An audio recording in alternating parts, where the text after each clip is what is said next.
Sahabat Rema Surgawi, malam ini kita akan merenungkan sebuah tema yang sangat berarti dalam kehidupan orang percaya, yaitu pelukan tanpa batas. Di dunia ini, banyak orang yang merasa tidak diterima. Ada yang ditolak karena masa lalunya, ada yang dijauhi karena kelemahannya, ada yang dipandang rendah karena mereka berbeda dengan kita. Dan seringkali luka terdalam bukan berasal dari musuh, melainkan dari hati manusia yang kehilangan kasih. Namun Kristus datang dengan kasih yang berbeda. Kasih-Nya tidak memilih siapa yang layak. Kasih-Nya tidak dibatasi suku, latar belakang, status sosial, ataupun kegagalan seseorang. Kasih Tuhan Yesus membuka pintu bagi siapapun yang mau datang kepadanya. Hari ini Tuhan rindu supaya hidup menjadi saluran kasih itu. Bukan hanya kita pandai berbicara tentang kasih, tetapi sungguh menghadirkan kasih yang menerima, memulihkan, dan menghidupkan kita. Mari sebelum masuk firman Tuhan, kita bersatu di dalam doa. Mari kita berdoa. Bapa di dalam surga, terima kasih ya Tuhan, untuk kasih-Mu yang begitu besar dalam hidup kami ini. Kasih yang tidak pernah menolak kami, sekalipun kami penuh dengan kekurangan. Hari ini kami membuka hati kami ya Tuhan, untuk mendengarkan suara-Mu. Lembutkan hati kami yang keras ya Tuhan, pulihkan hati yang terluka. Ajarkan kami memiliki kasih seperti hati Kristus. Biarlah setiap firman Tuhan yang kami dengar saat ini, hidup kami dapat diubahkan. Mampukan kami ya Tuhan menerima sesama, mengampuni dan mengasihi mereka tanpa batas. Terima kasih ya Tuhan, berfirman-Lah karena kami siap mendengar sabda-Mu yang kudus dan berkuasa. Dalam nama Tuhan Yesus, kami berdoa dan mengucap syukur. Amin. Sahabat Rema Surgawi, ayat firman Tuhan malam hari ini diambil dari Kisah Para Rasul pasal 11 ayat 18. Kisah Para Rasul 11 ayat 18. Ketika mereka mendengar hal itu, mereka menjadi tenang, lalu memuliakan Allah, katanya. Jadi kepada bangsa-bangsa lain juga Allah mengaruniakan pertobatan yang memimpin kepada hidup. Sekali lagi, ketika mereka mendengar hal itu, mereka menjadi tenang, lalu memuliakan Allah, katanya. Jadi kepada bangsa-bangsa lain juga Allah mengaruniakan pertobatan yang memimpin kepada hidup. Sahabat Rema Surgawi, kasih Allah itu menembus sekat. Dalam Kisah Para Rasul 11 tadi, bukan sekedar cerita tentang bangsa lain yang menerima Injil. Ini adalah kisah tentang Tuhan yang sedang menghancurkan tembok dalam hati manusia. Pada waktu itu, orang Yahudi percaya bahwa keselamatan hanya untuk kelompok mereka saja. Mereka merasa paling dekat dengan Allah, paling benar, bahkan paling layak menerima kasih Tuhan. Mereka mengenal Taurat, tetapi tanpa sadar kehilangan hati Allah. Akibatnya lahirlah sekat-sekat yang tidak terlihat itu. Sekat budaya, sekat status rohani, sekat tradisi, bahkan sekat kesombongan hati. Mereka mulai menentukan sendiri siapa yang pantas diterima Tuhan dan siapa yang tidak. Namun, Tuhan melakukan sesuatu yang mengguncang cara pandang mereka. Roh Kudus turun juga atas bangsa-bangsa lain. Orang-orang yang selama ini dianggap najis justru dipeluk oleh kasih Allah. Dan ketika jemaat mendengar hal itu, Alkitab pun berkata, mereka menjadi tenang, lalu memuliakan Allah. Kalimat ini begitu dalam, karena ternyata selama hati penuh penolakan, manusia tidak pernah benar-benar tenang. Hati yang suka menghakimi selalu gelisah. Hati yang merasa paling benar mudah kehilangan belas kasihan. Dan ketika kasihnya hilang, agama hanya menjadi tembok tanpa kehidupan. Tetapi Roh Kudus melembutkan hati mereka. Mereka mulai sadar bahwa Allah tidak pernah membangun kasih-Nya hanya untuk satu kelompok orang saja. Kasih Tuhan selalu lebih besar daripada batas yang dibuat oleh manusia. Bukankah hal yang sama seperti masih sering terjadi pada saat ini? Manusia masih mudah menerima yang sama dengan dirinya, tetapi sangat sulit memeluk kepada mereka yang berbeda. Mudah mengasihi orang yang sopan, tetapi sulit menerima yang pernah melukai hati. Mudah dekat dengan yang menguntungkan, tetapi menjauh dari hati yang dianggap gagal.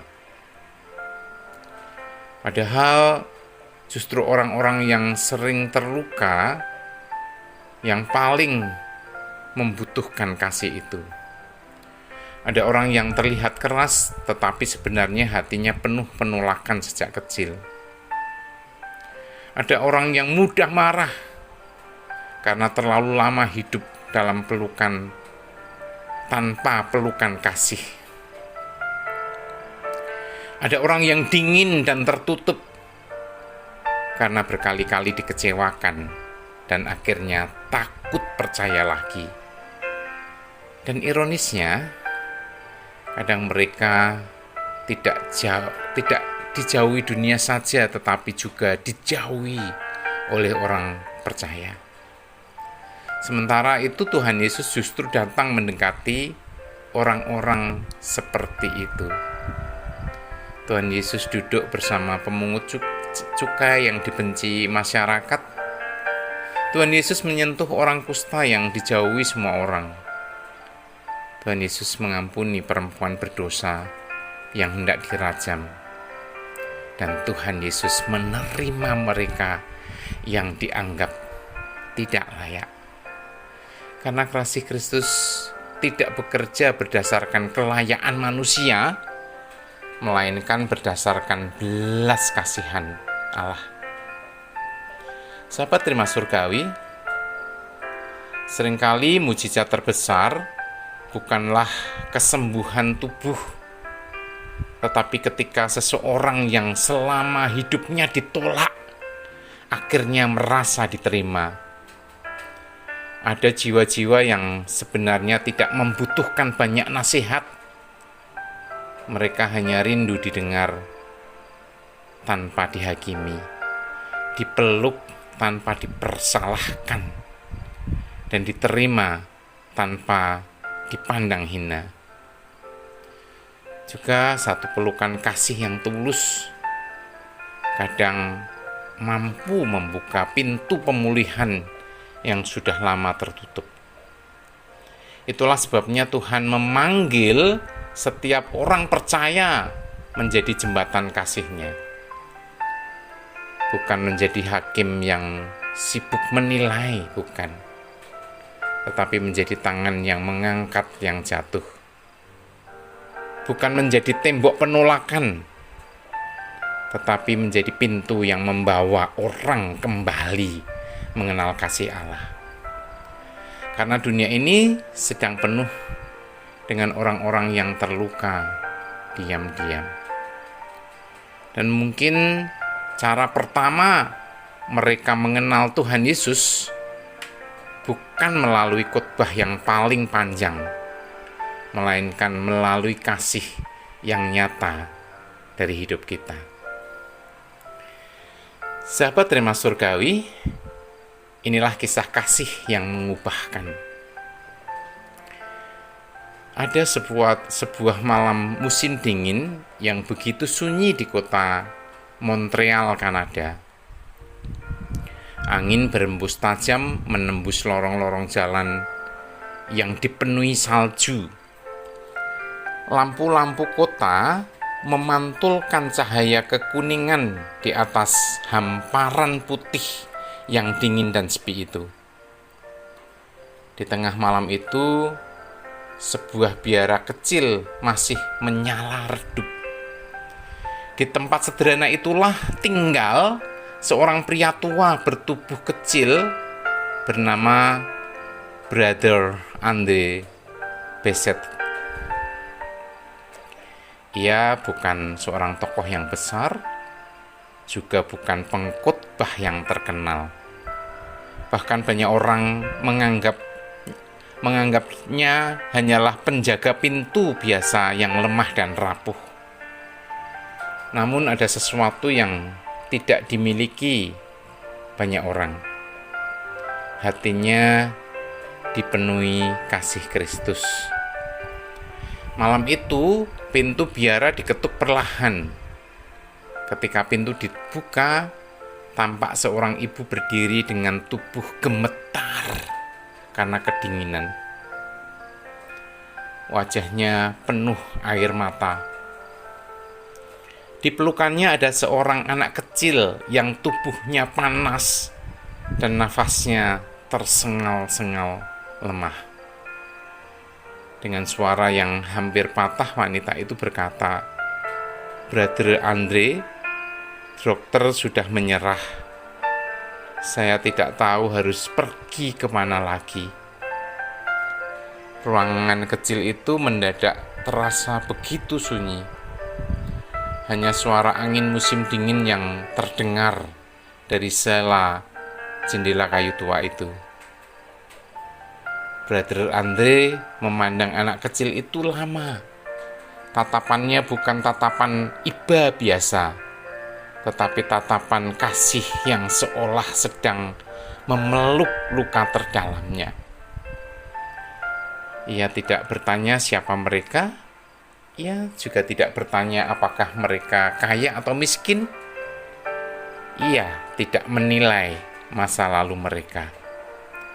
Karena bagi Brother André, setiap jiwa merupakan pribadi yang dikasihi oleh Allah.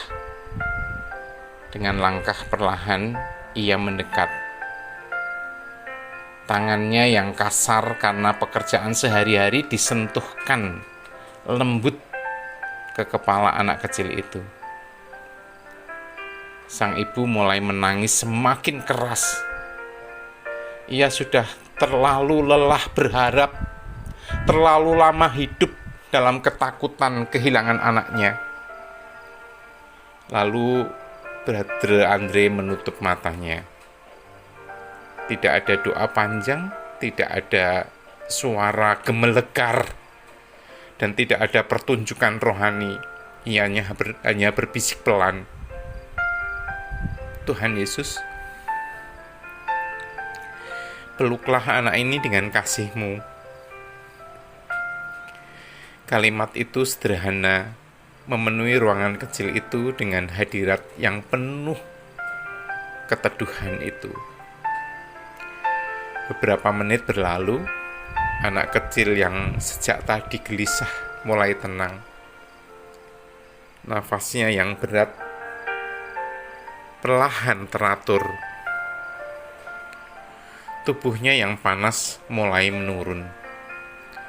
Dan di saat itulah ibu itu tersungkur sambil menangis. Tetapi bukan hanya karena anaknya mulai membaik, melainkan karena malam itu untuk pertama kalinya setelah sekian lama, ia merasa tidak sendirian. Ia merasa masih ada kasih Tuhan yang nyata. Sahabat terima surgawi, itulah yang terjadi ketika kasih Kristus bekerja melalui hati seseorang.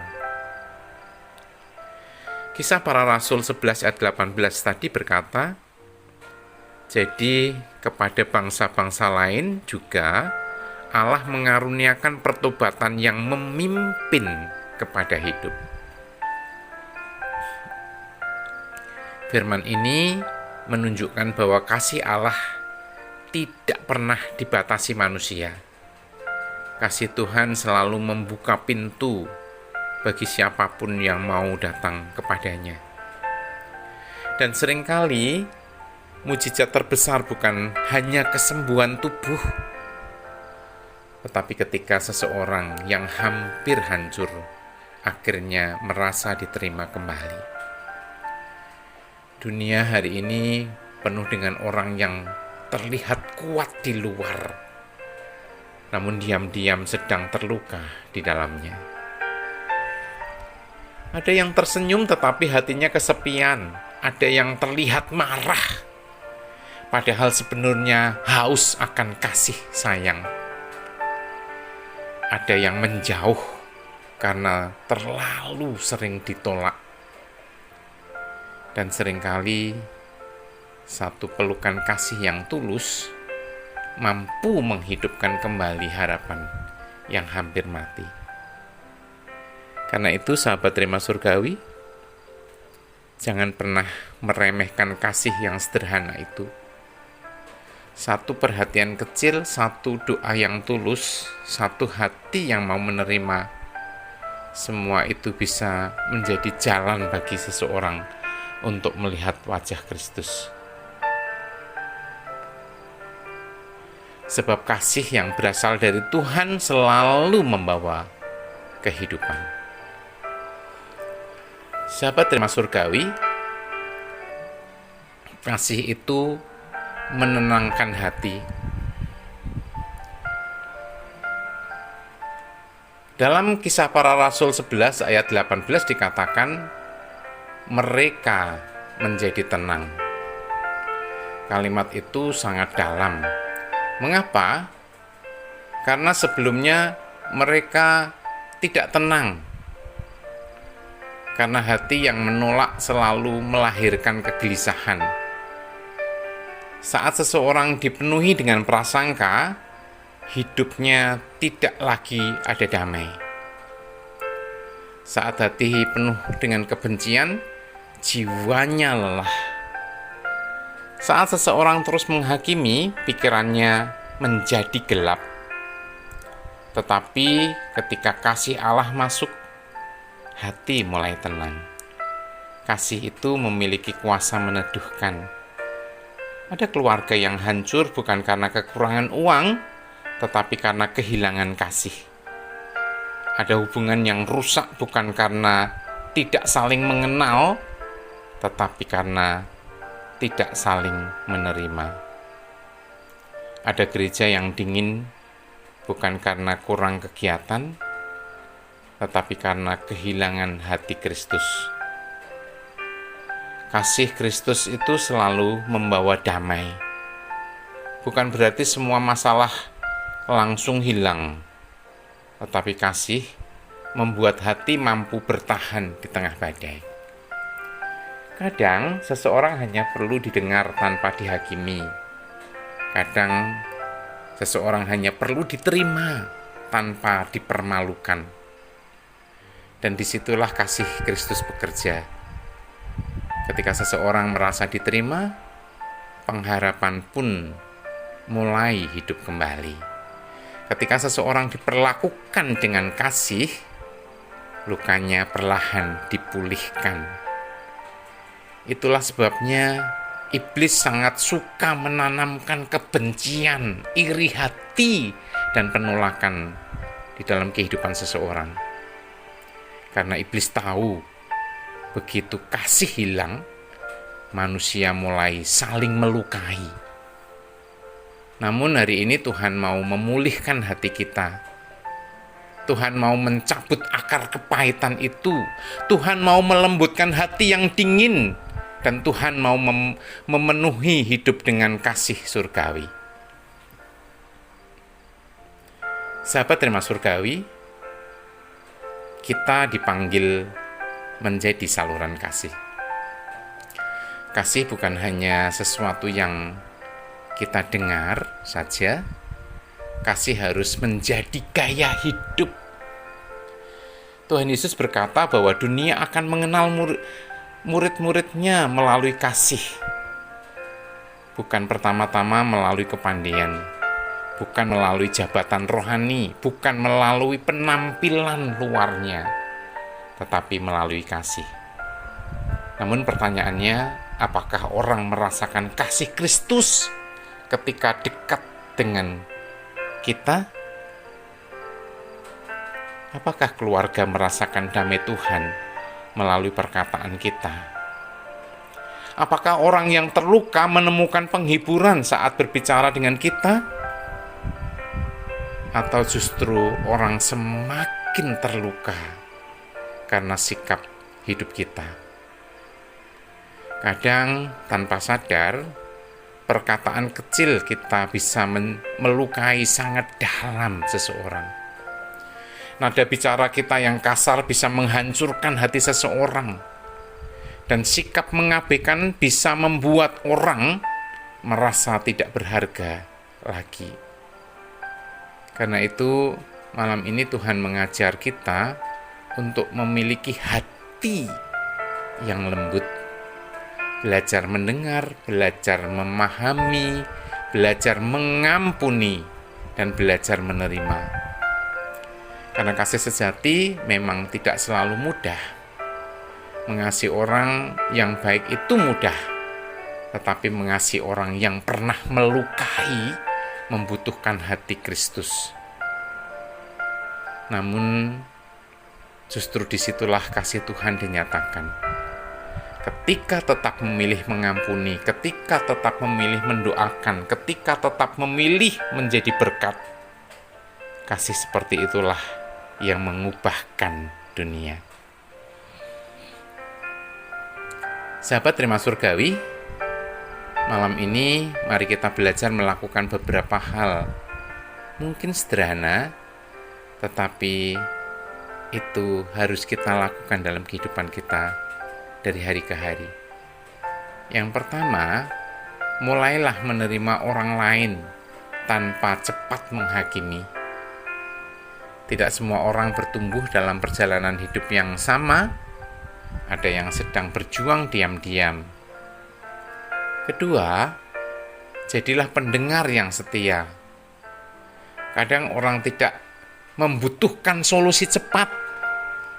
Mereka hanya rindu didengar dengan kasih. Ketiga, ucapkan kata-kata yang membangun. Satu kalimat penuh kasih bisa menguatkan seseorang yang hampir menyerah. Keempat, mari belajar mengampuni. Pengampunan bukan berarti melupakan luka, tetapi memilih tidak membiarkan luka menguasai hati kita. Kelima, tunjukkan kasih melalui tindakan nyata, yaitu dengan membantu yang lemah, menghibur yang sedih, mendoakan yang terluka, menguatkan yang putus asa. Karena kasih sejati selalu terlihat melalui tindakan kita. Mari kita berdoa. Tuhan Yesus yang penuh kasih, terima kasih ya Tuhan, karena Engkau tidak pernah menolak kami. Sekalipun kami penuh dengan kelemahan, Engkau tetap menerima dan mengasihi kami. Hari ini Kami menyerahkan hati kami kepadamu. Jika Tuhan ada kebencian di hati kami, sembuhkanlah ya Tuhan. Jika ada kepahitan, lepaskanlah ya Tuhan. Dan jika ada luka, mari Tuhan, pulihkanlah kami. Ajarkan kami memiliki hati seperti hati-Mu, hati yang lembut, hati yang mengampuni, hati yang menerima kami tanpa batas. Pakailah hidup kami ya Tuhan menjadi saluran kasih-Mu di tengah dunia yang terluka ini. Terima kasih Tuhan, terima kasih. Terpujilah nama Tuhan kekal selama-lamanya. Dan di dalam nama Tuhan Yesus Kristus kami berdoa dan mengucap syukur. Amin. Sahabat Rema Surgawi, ingatlah, kasih Kristus tidak pernah berhenti mencari jiwa-jiwa yang terluka. Dan mungkin hari ini Tuhan sedang memakai hidup untuk menjadi pelukan bagi seseorang yang hampir menyerah. Jangan lelah mengasihi saudaraku, jangan lelah berbuat baik, dan jangan lelah menjadi terang. Karena kasih yang kecil di tangan Tuhan mampu mengubahkan hidup seseorang untuk selama-lamanya. Tuhan Yesus memberkati. Amin.